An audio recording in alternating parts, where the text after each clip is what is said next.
നമസ്കാരം. നടിയെ ആക്രമിച്ച കേസിൽ നിർണായകമായ വെളിപ്പെടുത്തലുമായി പ്രതി പൾസർ സുനി.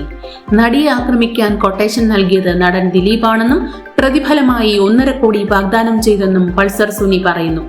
റിപ്പോർട്ടർ ടിവിയുടെ സ്ട്രിംഗ് ഓപ്പറേഷനിലാണ് പൾസർ സുനിയുടെ വെളിപ്പെടുത്തൽ. വാഗ്ദാനം ചെയ്ത 1.5 കോടിയിൽ 80 ലക്ഷം ഇനിയും കിട്ടാനുണ്ടെന്നും പൾസർ സുനി പറയുന്നു. അത്യാവശ്യം വരുമ്പോൾ ദിലീപിൽ നിന്ന് കുറച്ചായി പണം വാങ്ങുകയാണ് ചെയ്യുന്നതെന്നും പൾസർ സുനി പറയുന്നുണ്ട്. ഒരു സിനിമയുടെ ചെലവിലാണ് പണം വാഗ്ദാനം ചെയ്തതെന്നും 70 ലക്ഷത്തോളം രൂപ ലഭിച്ചെന്നും പൾസർ സുനി പറഞ്ഞു. നടി ആക്രമിക്കപ്പെടുമ്പോൾ എല്ലാ വിവരവും തത്സമയം ഒരാൾ അറിഞ്ഞിരുന്നുവെന്നും തന്നെ ആക്രമിക്കാതിരുന്നാൽ എത്ര വേണമെങ്കിലും പണം നൽകാമെന്ന് നടി കരഞ്ഞു പറഞ്ഞിരുന്നതായും സുനി പറയുന്നു. ആ പണം വാങ്ങിയിരുന്നെങ്കിൽ താൻ ജയിലിൽ പോകില്ലായിരുന്നുവെന്നും അതിക്രമം നടക്കുമ്പോൾ താൻ മറ്റു ചിലരുടെ നിരീക്ഷണത്തിലായിരുന്നുവെന്നും സുനി പറഞ്ഞു.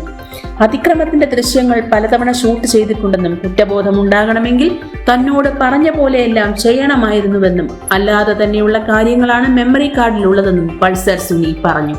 നടിയെ ഏത് രീതിയിൽ ആക്രമിക്കണമെന്ന നിർദ്ദേശം ലഭിച്ചിരുന്നുവെന്നും സ്വമേധയാ സഹകരിക്കുന്നുവെന്ന രീതിയിലായിരിക്കണം ദൃശ്യങ്ങൾ ലഭിക്കേണ്ടതെന്ന വിവരം നടിയോട് പറഞ്ഞിരുന്നതായും സുനി പറയുന്നുണ്ട്. ഇതേ തുടർന്നാണ് തന്നെ വിട്ടയക്കണമെന്നും എത്ര പണം വേണമെങ്കിലും നൽകാമെന്ന് നടി പറഞ്ഞതെന്നുമാണ് സുനിയുടെ വെളിപ്പെടുത്തലിൽ നിന്ന് മനസ്സിലാകുന്നത്.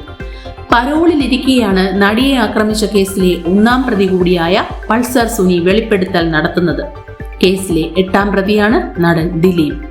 2024 സെപ്റ്റംബറിൽ നടിയെ ആക്രമിച്ച കേസിൽ പൾസർ സുനിക്ക് കർശന ഉപാധികളോടെ ജാമ്യം ലഭിച്ചിരുന്നു.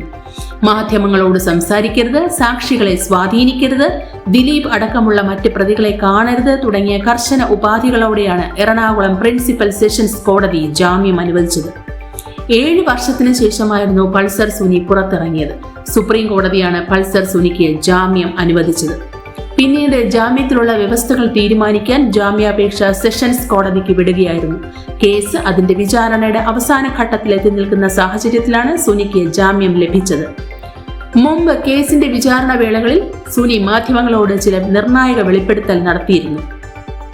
കേസിൽ ഇനിയും വമ്പൻ സ്രാവുകൾ പിടിയിലാവാനുണ്ടെന്നും മാഡം എന്ന് വിശേഷിപ്പിക്കുന്ന ഒരാൾക്കുകൂടി കൃത്യത്തിൽ പങ്കുണ്ടെന്നും സുനി പറഞ്ഞിരുന്നു.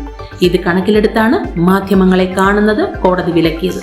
ശ്രീദേവി, ഐ കേരള, തിരുവനന്തപുരം.